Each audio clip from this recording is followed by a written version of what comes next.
Academic Affairs here at Central Connecticut State University. We are so pleased to have with us today Ms. Beverly Morgan Welch.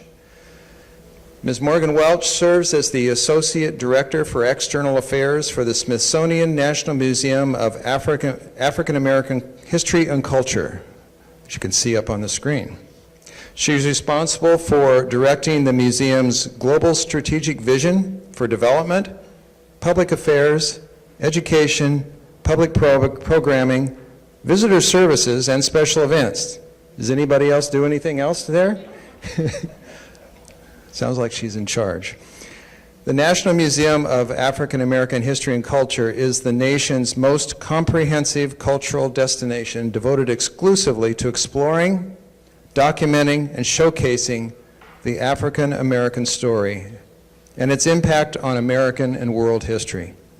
The museum has welcomed almost 5 million visitors during its first 2 years of operation, with nearly 37,000 objects in its collection and 3,000 on view, offering visitors several virtual opportunities to experience the museum, view collection stories, and enjoy public programs. Prior to the Smithsonian, Ms. Morgan Welch was the Executive Director of the Museum of African American History in Boston and Nantucket, the oldest African American history museum in New England. Ms. Morgan Welch's career spans decades in nonprofit management, development, and corporate philanthropy. She served as the Executive Director of the Greater Hartford Arts Council, as Director of Development at the Wadsworth Atheneum, where she acquired an African American collection, establishing the Amistad Center for Art and Culture. She has served as a manager in corporate philanthropy at Raytheon and at Connecticut Mutual Life Insurance Company, and she has served as Assistant Dean of Admissions at Amherst College. In 1986, Ms. Morgan Welch managed the cross-country tour of Archbishop Desmond Tutu. In 2007 and 2011, she co-chaired the inaugurations of Massachusetts Governor Deval Patrick.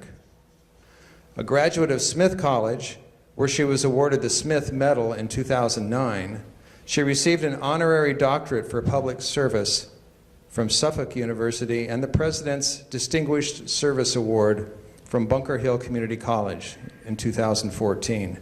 Her awards also include the Massachusetts Cultural Council's Commonwealth Award for Achievement and the Living Legend Award from the Museum of African American History in Boston and Nantucket in 2015.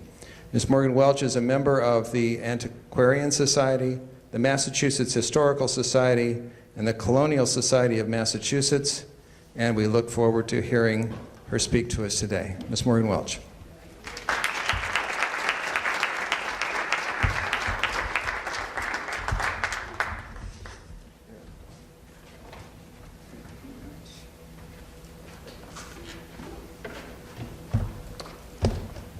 Good afternoon. Where are we? Afternoon? Good afternoon. Oh, come on now. I know you're students and you're a little like, oh, who is this and what does she want and what's she going to say, and I hope it's interesting. But good afternoon. Okay, you got to get some blood rushing here so that you're ready for, I think, what I'm about to share with you. First, I want to thank President Toro for having me here today. I'm honored. It's a pleasure to be here and speaking to students from Central Connecticut State University. I also want to thank Dr. Stephen Balcaran.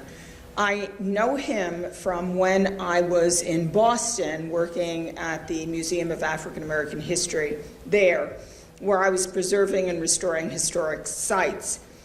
He donated a book to the museum, a first edition of 12 Years a Slave.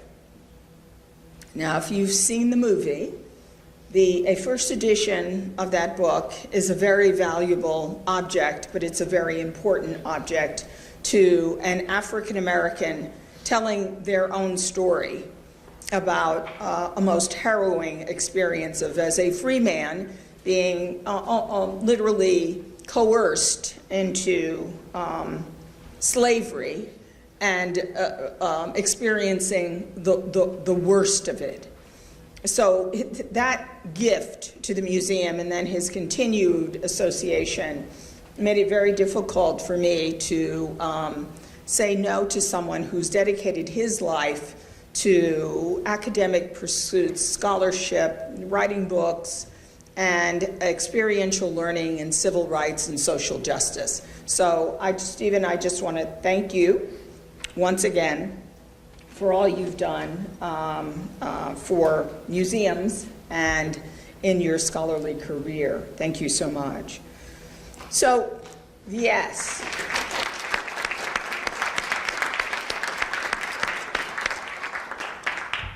So I want to tell you a story about building a museum. This museum, which you see right at the end of the screen, was opened in September of 2016. But its first origins come from Civil War soldiers, African American Civil War soldiers, who 50 years after the Civil War went to Washington to commemorate their bravery as black troops during the Civil War. And one of the things that they asked for was a memorial or museum to commemorate the contributions of African Americans to this nation, especially its military contributions.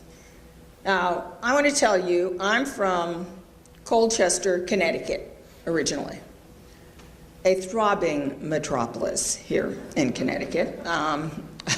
Many of you may have driven through it, but it is in my beloved state of Connecticut. And so it's very important for you all to know, if you're from Connecticut or not, about the history in your particular towns. Because my family migrated to Connecticut from Georgia. And over the course of years, I got snippets of that history that connected that space to African Americans really from the beginnings of the country, right? From the beginnings of the colonial period. Black people building and shaping Connecticut, becoming educated, leading movements to end slavery. And then, if you will, the black people disappear for a period of time, and then my family begins to arrive in the 1930s. I am not that old. That's my older family, and all the way into really the 50s, and had cousins who came from Georgia to Connecticut well after that. And knowing, for example, that during the Revolutionary War, the largest number of black troops in Connecticut coming from any one town come from Colchester, Connecticut. Now that's some crazy stuff. When you know you've grown up someplace where none of that history is visible. So I want to just plant that seed with you, that you need to know where you're from, you need to know the culture of a community and understand its history and lift it up and see how you fit into that story, wherever you're from. So when these Civil War soldiers say that they want this memorial, I can tell you there are several iterations of people talking about whether or not it was going to happen, and there are designs, and it never happens, and it goes on, until one day I end up working at the Wadsworth Atheneum, and then in Boston at the Museum of African American History.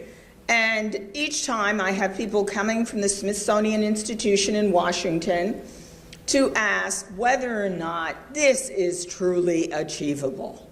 I mean, a museum about African American history and culture. I mean, Who will contribute to it? What will be in it? I mean, are there any artifacts left from slavery?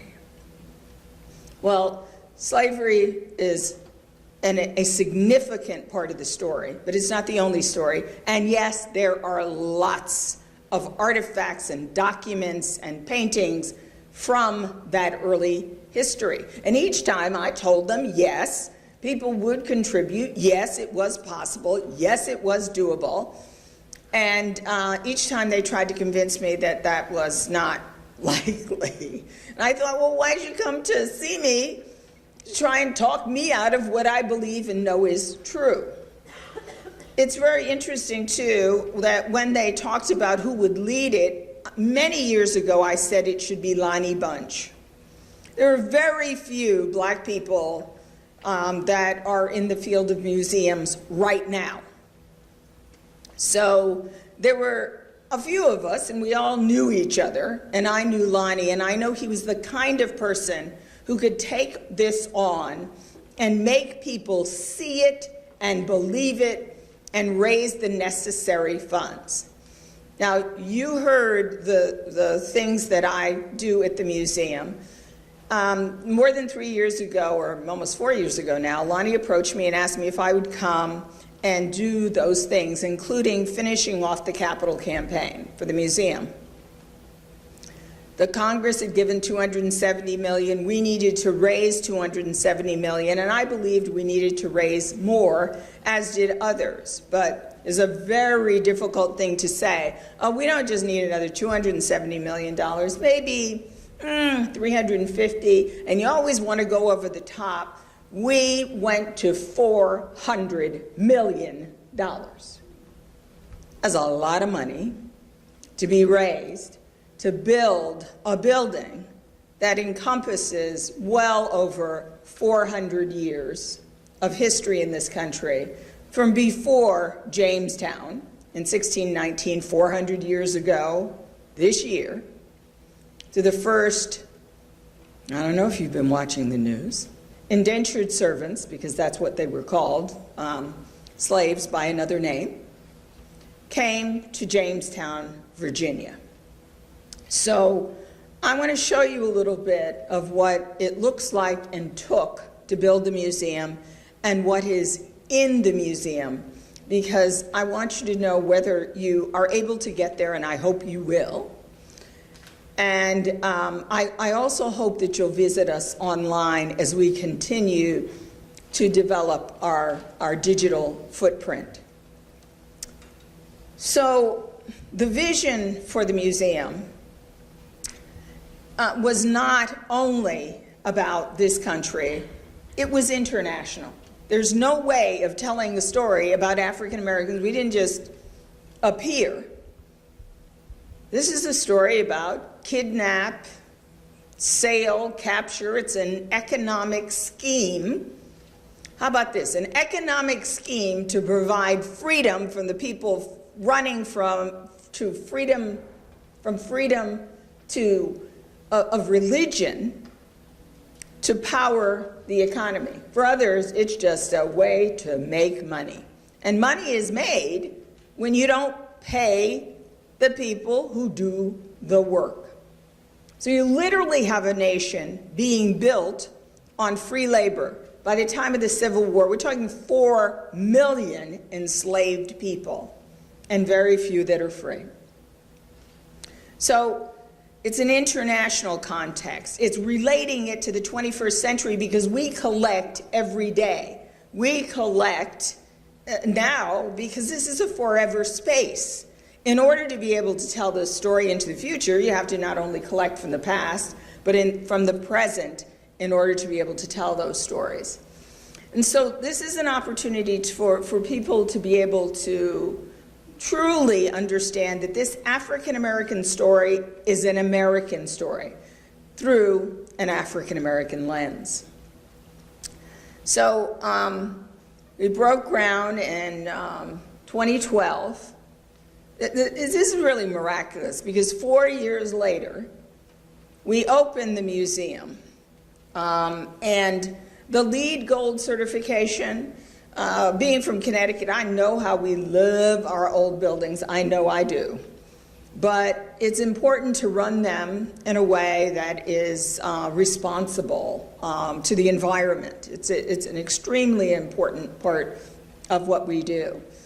So when I think people think it's unlikely, but I think that hearing from President George W. Bush, believing that this is really one of the greatest achievements of his lifetime, never mind his presidential career, is signing the legislation that brings this museum into being.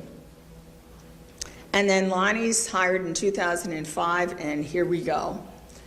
Now, these are the people who currently serve on the museum's advisory council. I don't know if you can see all of them, but there's Laura Bush, and there's, I don't know, Robert Johnson, Quincy Jones. I don't know, maybe you know, you've heard of Colin Powell. Yeah. Rosalind Brewer, Starbucks. Ruth Simmons. I graduated from Smith, so Ruth is the first African American woman president of a Seven Sisters school. I know that Dr. Toro will well appreciate, given her status in this state, as well as people like Oprah Winfrey. All of these people extremely accomplished in their diverse fields. So 400,000 square feet of building is a lot of building. When you look at it, people say, well, I kind of can't tell. Well, that's because it goes below ground and above ground, and it has this corona that is deceiving to its size, with 80,000 square feet of exhibit space. This is the groundbreaking. And then this is the work that began, and you see here the Washington Monument. Now, it's really important to know that building a museum on the last piece of land on the National Mall, which is considered America's front lawn, is a difficult thing to accomplish. I won't go into detail, but the idea that it sits next to the Washington Monument is a powerful testimony to those who envisioned it and then made it happen. This is just the beginning, and then we go down,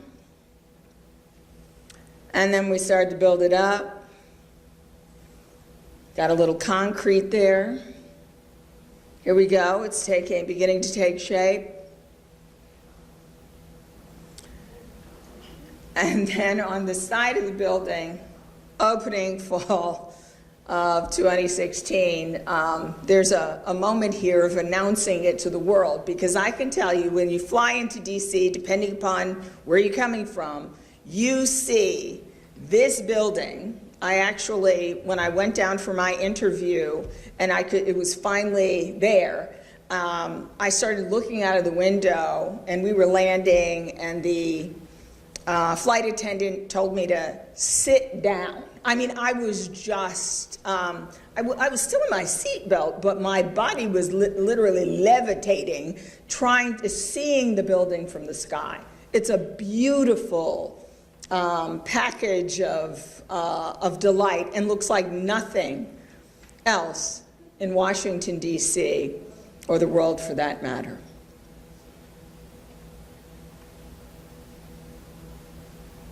That's the White House. I look out of my window every day at the White House. So this African sculpture pays homage and is a nod to the design and the connection to Africa, which this museum provides. This is in the museum. Let's see, this is our contemplative court, when you go through the history galleries, there are 3 floors, and come out, this is a space with a fountain and beautiful quotes on the walls where you can gather your thoughts and your feelings and spend some time trying to understand fully what you've experienced in more than 400 years of history that you've walked through.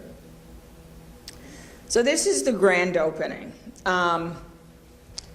This is a mind-boggling experience. At one point, I am standing there, and we've seated everyone, and here come a bunch of other celebrities, and I'm kind of standing there keeping all of the photographers from jumping up, taking a huge lens and knocking into someone's head because they want to see if there's a tear in the eye of President Clinton, or if President Obama is really crying, can they capture it? How is everybody responding and reacting to this? And I can tell you, Stevie Wonder just played it out at the end. It was amazing. It was also accompanied by a family with 4 generations who rang the bell to signal the opening of the museum. This is one of the last things that President Obama did before he left office. And I think the moment when he realized what a massive undertaking had been accomplished during his 8 years of office, and that he was really leaving this behind. And I can tell you, if anybody sent people to the museum for a visit, it was the Obamas during that period of time when they were still in the White House. So how do you have an impact? I mean, you all are on social all the time, right? This is something that's part of my portfolio. For the grand opening, people watching it live on Facebook, it's just a massive impact. You have to think about, when was there any time in the history of America or the world when African American history and culture and contributions were viewed by that many people at one time? It's a massive, massive reality. So I just want to just give you a little look at the galleries of the museum so that you get some sense of what is there. When you come into the museum, you come into Heritage Hall, and then you go down some huge escalators, actually donated by Otis Elevator UTC, one of our founding donors, to the museum. They're huge. They go down, and then you go into the history galleries. The bottom level is slavery and freedom. It then goes into defending and defining freedom in the era of segregation, and then a changing America. So it really starts with Africa and Europe and brings you to the present. While you're there, you also see things like this training plane for Tuskegee Airmen, which was flown into DC and placed in the museum prior to it being built. So the museum is built around this plane, a train car, and the Angola prison guard tower. 3 objects put in their places, and then you build around them. On the second floor as you go up, we have an education space and a genealogy space to explore your history, and there are interactives there like the Green Book. Have any of you seen the movie, The Green Book? So I see some people shaking their heads. So I did not think that the Green Book was a part of my life. I knew what it was. It was a guide, and there were others, for African Americans returning to the South in order to have places to eat, sleep, and use the bathroom facilities, because we were not allowed to use all of the facilities. So as a child, my parents had the glove compartment. And the glove compartment was off limits. You couldn't open it up because it had treats, puzzles, all kinds of things in there that we weren't supposed to have unless we were good. I realized at some point when we were in North Carolina one morning eating breakfast at the home of someone that we weren't introduced to, and I think back on it, that had to have been a Green Book moment. We'd never been to anybody's house where we weren't introduced and told who they were and what relationship we had to them. But this time we went in, there were tables everywhere, all kinds of different tablecloths, chairs, people kind of eating almost in hallways. And then we lined up to use the bathroom before we got back on the road. And I remember I was little, I asked my parents, do they have any children? I mean, can we play?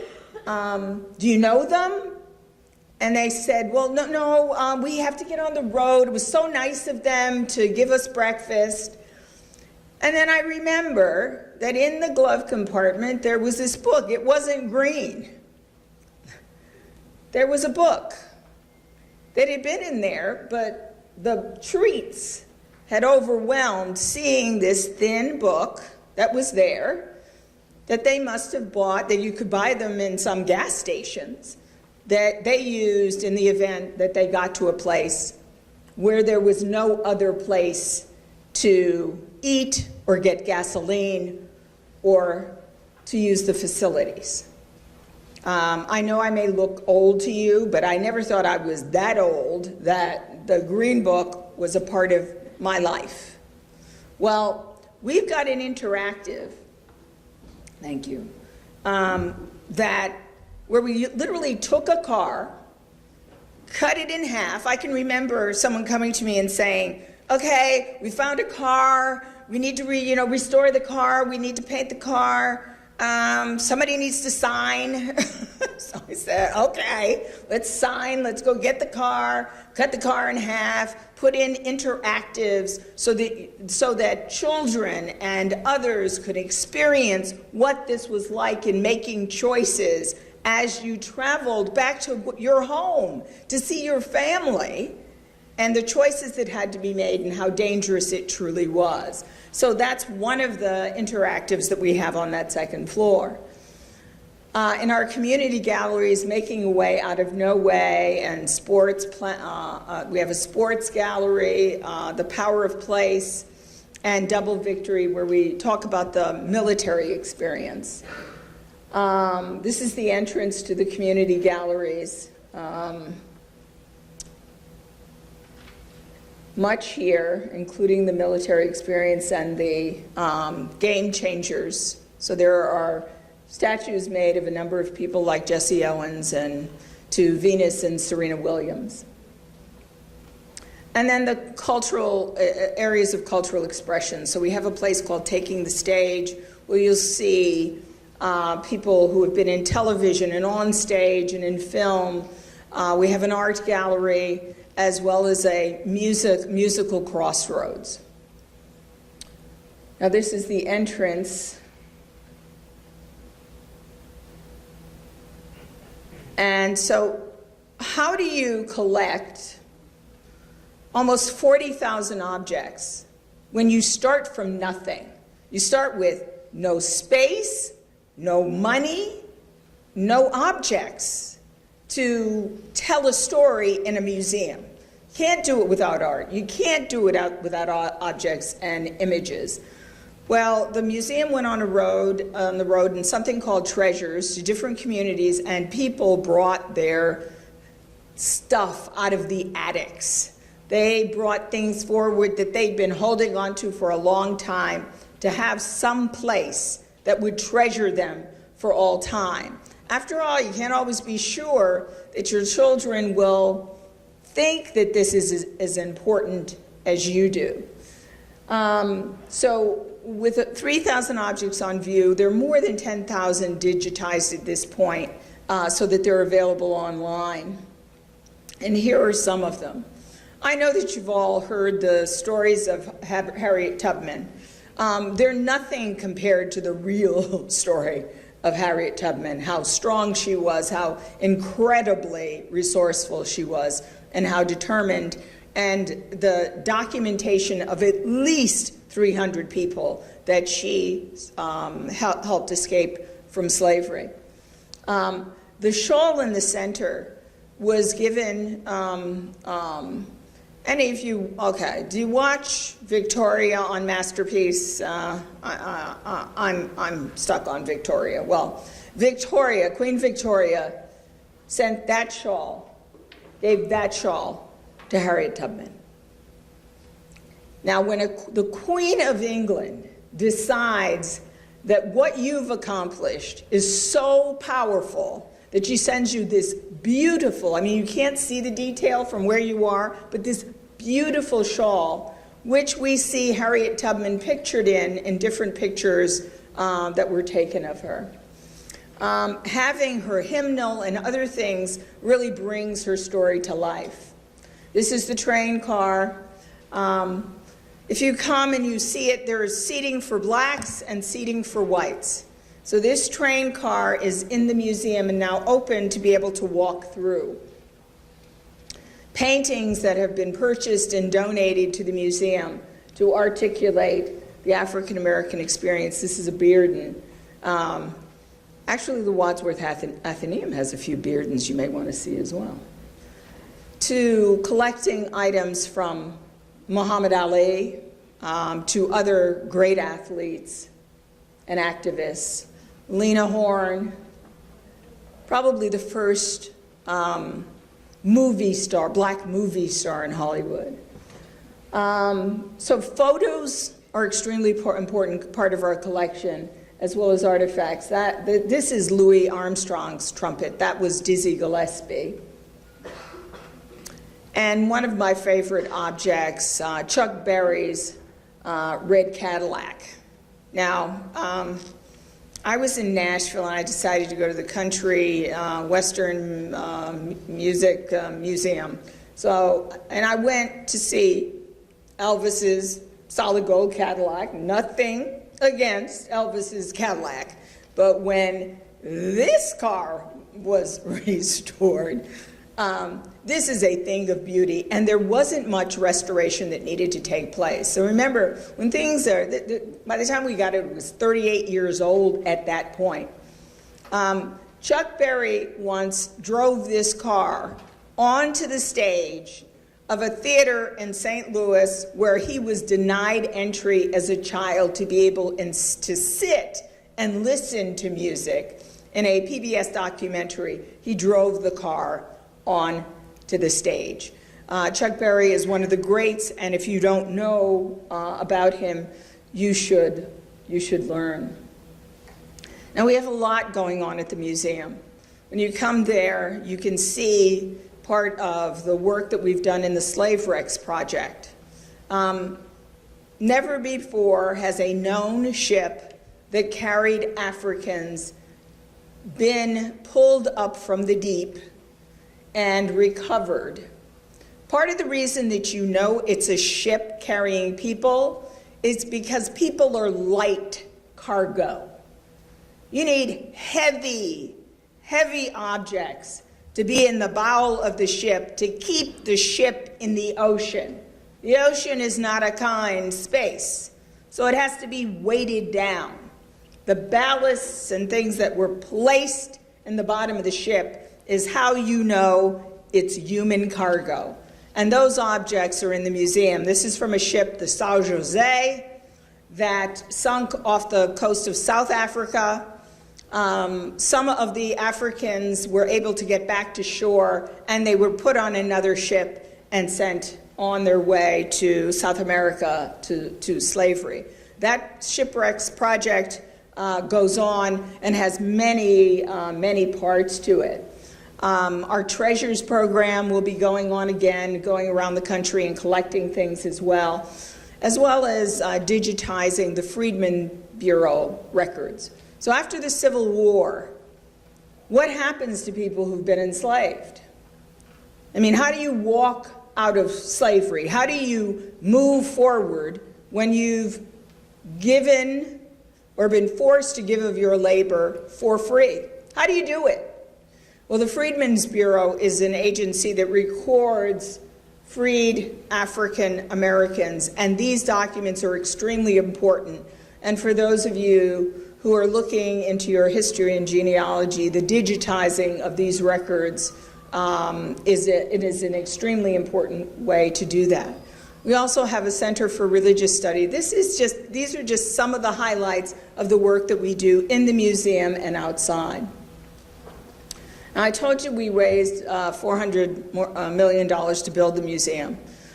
But the notion that $23 million was raised from charter members, those are gifts of $25 to $100, most of them, were given to the museum. That's a huge amount of money to raise for more than 200,000 people who contributed to this effort. So I just want to give you a statistic to kind of understand what goes on at the museum. The Smithsonian Institution has 19 museums in the zoo. We are the last, the 19th, the most recent. The entire Smithsonian did in 2017 111 tours for international heads of state, ambassadors, private tours for people who come from around the world. The museum at the same time, the museum I represent, did 121 private tours for heads of state, ambassadors, and the like. So you can just tell the volume of people anxious to see this museum for the first time and to relate to it is really massive. And at that point, that represented about 110 countries around the world. This museum is also asked to respond to what is going on every day. So we're not simply the space where you go and you stand and you look and you ponder. This is an active space. And our public affairs team is reached out to for scholars, for our director, to comment on anything anybody can possibly attach to African American history and culture. When someone like Aretha Franklin dies, it's a time when we need to comment not only on her life, but the impact that she had on our culture. When there are efforts to give justice to Emmett Till, who was killed as a young boy, the museum is called upon. When Confederate monuments come into, people are talking about that. We do a symposium on myths, monuments, mascots. We are not just talking about what is easy to talk about. We are talking about what is going on now. We have a series right now called God Talk by our Center for Religion, which is looking at the spirituality of folks like you who aren't experiencing religion in the same way that others have. It's about understanding where people are now and researching, because that's a large part of what we do, is research to understand what is happening now and how it impacts us. We have book talks. We have children's programs, and this is one where, the program started out and it was going to be in the Oprah Winfrey Theater, 350 people. 700 people later, it's in Heritage Hall, and it's Ta-Nehisi Coates talking about having a conversation with a journalist and having to turn people away in the final analysis. So, I don't know if you recognize Olivia Pope. Okay, so people often ask me what's one of the best things that's ever happened to you while you're at the museum. So there are two parts to this. When you're raising money for a museum, you have to recognize people's gifts. And one of the people that we went to request a gift from was Shonda Rhimes. Shonda Rhimes, we had conversations with her in California, and I remember I'd just gotten to the museum, and a member of my staff came to me and said, do you have a minute? You know, we need to get together. And I said, what are we doing? They said, well, Shonda Rhimes is in town and she just wants to come over and talk. And I said, do I have time for Shonda Rhimes? Of course I have time for Shonda Rhimes. We went and we set ourselves up, and she was looking at 2 opportunities in the museum, and we had asked her for $2 million. And did showed her the options, and she committed $10 million to the museum. So the art gallery, the visual arts gallery at the museum, is the Shonda Rhimes Visual Arts Gallery. So when Scandal is ending its last season, they ask if they can film a piece of an episode at the museum. Now, I know I look like I'm cool, haha.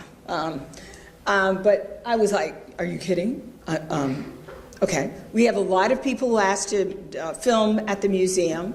Many that we are able to grant, some that we cannot due to time and the number of people and so on. But this is great because I usually get to review the script or the film. So I got to read the script, the piece that was going to be done at the museum. I was sitting in my office having the time of my life, reading through the script. It was, of course it was, perfectly acceptable, nothing crazy going on. And so this is Olivia Pope sitting in the contemplative court, contemplating all of her sins and crimes and her time. And there's another shot that's outside of the museum. And then Shonda Rhimes said, you know what? Let's have the cast party at the museum. So we had the cast party at the museum as well. It doesn't get much better than serving little children to Kerry Washington, Shonda Rhimes, and a host of other really incredible people. What I want to say to you is this. When you look around, when you read anything, when you see monuments, ask who built them. What are the stories being told in those monuments? I got to tell you, when I was in Boston, and if you go to Boston on the Boston Common, there are all these monuments. The most magnificent of them is the Shaw Monument in the 54th Massachusetts Regiment, the first all-black regiment from the North in the Civil War. It's a beautiful, beautiful monument, but there are many others. And as I learned the history of Boston, I began to realize that a lot of those monuments were put there by African Americans. Many of them are abolitionists: William Lloyd Garrison, Wendell Phillips, Charles Sumner. The idea to put those monuments there wasn't just the Boston City Councils or the Commonwealth of Massachusetts. It was black citizens getting together in a committee and determining that what they wanted to do was populate that area with people who had worked to end slavery, people who had helped them do it. So when you look at monuments, when you look at the work that's been done, when somebody takes you to visit a plantation and says, a Monticello or Madison's residence, ask who built it. They will tell you that Jefferson built it. Jefferson did not lay those bricks. Jefferson did not cut that wood. He had a lot to do with designing it. But the people who built it were African Americans. Come to Washington, D.C. Look at the White House, the Capitol, and the castle for the Smithsonian. Enslaved African Americans built those defining buildings. If you don't see a Native American, an Asian American, an African American, a woman in the history, and that's not being taught to you, you want to ask, who did the work? Who else is missing from this picture? Because if there are no women, no people of color, then that's not the whole story. It may be part of the story, but it's not the whole story. Many people have taken time to write their story. The Green Book is a good example of that. The gentleman who drives the car, the white gentleman, that story was written by his relative. The Shirley family, many of whom live in the Hartford area, that's their relative that he's driving. It depends upon who writes the story. Write your own story, no matter what you determine to do. African Americans have been cowboys and conductors, architects and engineers, teachers and preachers. We have done it all. So when you don't see who's behind the scenes or right in front of you, the story's not complete, and it'll be a much more interesting story when you find out who else is there and how they contributed to it. It will also help you understand who you are and your identity as an American or someone who has come to this country seeking the freedoms of education and whoever you may be. Your story exists here. America is a place of ideas and ideals. We're still working on it. We're not done yet. And you play a vital role in that. This is not a place where you as an individual get to lay back and not participate and contribute. My father used to say, I didn't bring you here to leave this world the way it is. If you're not going to make it a better world, get out of the way and let somebody else do it. And I thought, oh, good Lord, like I'm 5. Come on, Dad. I have cousins here who will vouch for me for my father's sayings, and also my daughter and son are also here, very gratefully. But America is a place for participation. It's not something for somebody else to do. Whatever you choose to do, do the thing you love. Do it extraordinarily well. Become the expert in that thing. Your students with a life ahead of you, don't let it pass you by without making your mark. I want to tell you, I'll just end with this. In Colchester, Connecticut, there was something called the Colored District School. It was opened after Bacon Academy, the school from which I graduated, was built in 1803.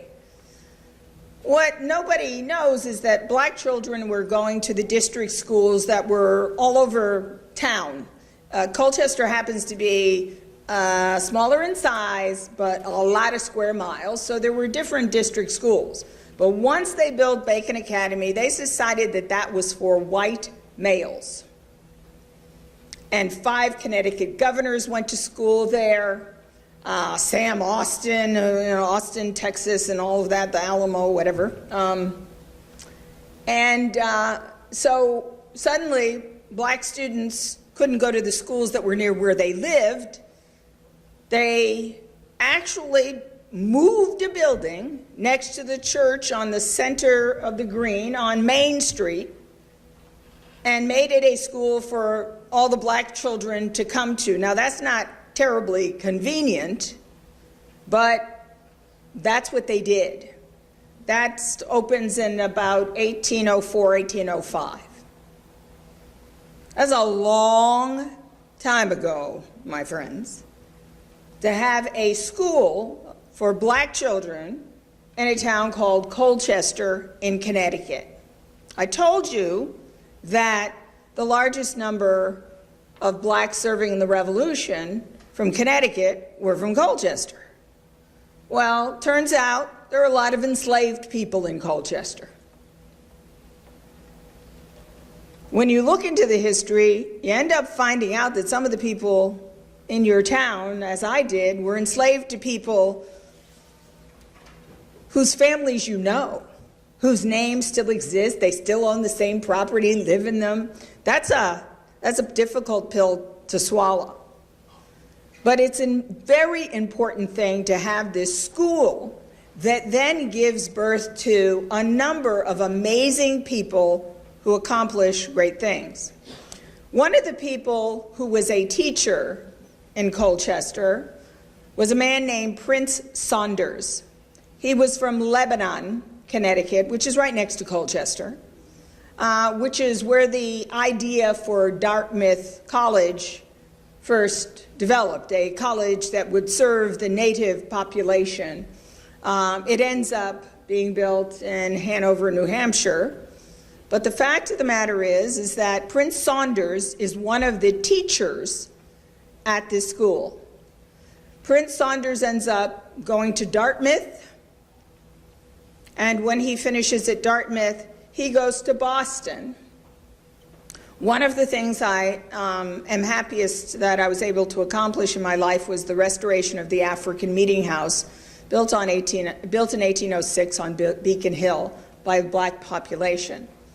The first professional educator they hire is Prince Saunders. This world is small. When you think, I'm in Boston, I don't know anybody, this doesn't relate to me, I find out someone from Colchester started Columbus Avenue Baptist Church. Somebody, AME Zion Church. Somebody from Colchester was one of the 5 heads of the American Anti-Slavery Society. Now, I may not be related to them, but as a Connecticut native, as someone who loves this state ridiculously, I'm not always sure why, I am proud to be of a place and space where people took their education seriously and excelled beyond their wildest dreams, beyond anything they could see right in front of them. I encourage you to do what they did. The world is small right now, you know it from social.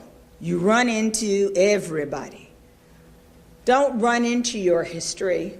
Learn it, know it, appreciate it, grow with it, and please come to the museum. I think that Dr. Baccarin is planning a trip. If you can come and come back again and more and bring your family and relatives, it is a revolutionary experience. It will change you, as it has me. Thank you very, very much.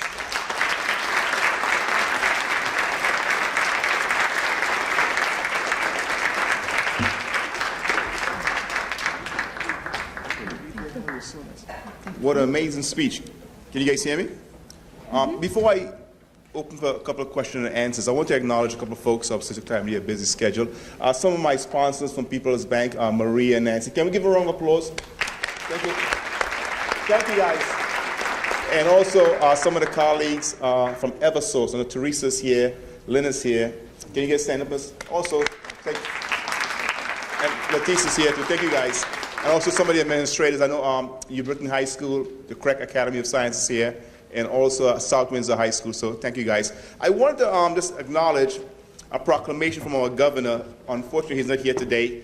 Today is Beverly Morgan Welch Day in the state of Connecticut, and the governor signs a beautiful proclamation, welcome her to Connecticut, and also her services for African American Studies, the Museum, and Black Culture. This is for you.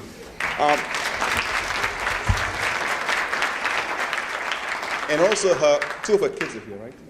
Can we stand up? Mark and please stand up. Her kids are here. Thank you for coming. And your cousins, please stand up. Thank you, guys. There you go, guys. And just a quick FYI to the kids and the cousins. You have to take part in the exams as we're given after too. Okay, it's the exam after this. I wanted to pose the first question, obviously, the museum, such a wonderful event and so many great things there. What's the impact overall on the African American community with this museum? Does it give us a sense of identity, who we are? We've been searching for that for so many centuries. What's the impact? So for many people, what you may know about your history is something that people pass down and they say and they tell you that maybe, and they have some pictures and so on. I can remember looking at photographs on my father's dresser and wondering who they were, but kind of knowing that if I asked, it probably wasn't going to be a very pretty story. I didn't think that. These pictures were really old. We're lucky to have them. But you make up your own story, right? You make it up at that point. Coming and seeing the history of the country through through art, through culture, through historical artifacts and objects and documents, confirms for many people that African American history is real, tangible, alive, documented with primary sources, meaning that is a document that is absolutely irrefutable and has been further codified by other documents that make that a fact. So when we built the museum, well before I got there, one of the things that happened was people were asked, what did they want in a museum? And what they said was, we want the truth. We want to know, how did we get here? What has happened to us? And you'll find very often that there are people who are extremely accomplished who have no idea why they are thus so accomplished. Why me? Why not someone else? I can guarantee you, most of the time, you look back into their history and you will find someone similarly accomplished over time, in their own way, in their own time. Your accomplishments are part of also in the marrow of your bone, your sense of who you are and so on. So when there are people who walk in and there are tears. There are tears of sadness and there are tears of absolute joy at what you see and find and can relate to, and that you may have never thought of as important. I may love to watch Serena beat anybody, playing tennis, but it's an entirely different thing to look at the course of their careers and understand that they are game changers. They changed tennis. They just didn't beat everybody in the process. They changed the game of tennis. They changed pay in tennis. They made the women's matches be on the major courts in tennis. Those are the kinds of things that when people walk away, for some people, that's just mind-blowing because you may not experience it that way in your daily life. Any questions from our students, audience? Mr. Jimmy Griffin? Not a question, but I'm sort of disappointed. I was down on January 3rd, and they shut down the trip that we had to see it. So I didn't get a chance to see it, so I got to get down there to see it. Yeah, by the way, we didn't just shut down the museum, the federal government was shut down. So that isn't something that we chose to do, but you can use your tickets. Yeah, take that. Yes, you can. Questions from my students? Some of the high school kids, any questions? Have you guys been to the museum yet? High school students? No? Dr. Shirley Jones? Oh, Oh, there's a mic. there's someone over here. Go ahead, Professor Leah. Well, I don't really quite have a question, but you're welcome to respond. I just wanted to thank you for coming and sharing that. I direct the public history program here at CTFU, so I really appreciate your message of local history and memory and telling your own stories. And I want to encourage everybody to know that that's what public historians do, and that it's something that we can help you do. I want to say that I visited the museum last year with my family, and it's a blockbuster museum. It truly is. We were there at 6 a.m. getting the tickets. Spent 5 hours in there. Wow. You don't just have to have a personal connection. My half-Jewish, half-Irish children had an amazing experience, so stay with them forever.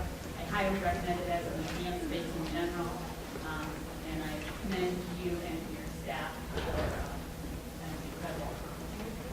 Thank you. Thank you. Questions? Go ahead. Do you have a favorite exhibit within the museum, whether it's a permanent exhibit or like a traveling exhibit or a special exhibition that has come to the museum? Okay. So when you come into the museum and you're downstairs in the history galleries, you come to something called the Paradox of Liberty. And there are these statues of Thomas Jefferson, Benjamin Banneker, Phyllis Wheatley, Elizabeth Freeman, and Toussaint Louverture. Now, everyone except Jefferson is of African descent. Even those, and accompanying that are real artifacts. It is a moment where you just realize these people are all living at the same time. It's the colonial period. It's when people are trying to figure out how to get free from Great Britain, and black people are trying to get free from people who are enslaving them in this country. It's not just a civil rights movement. It's a civil rights movement that begins when the first African is enslaved, right?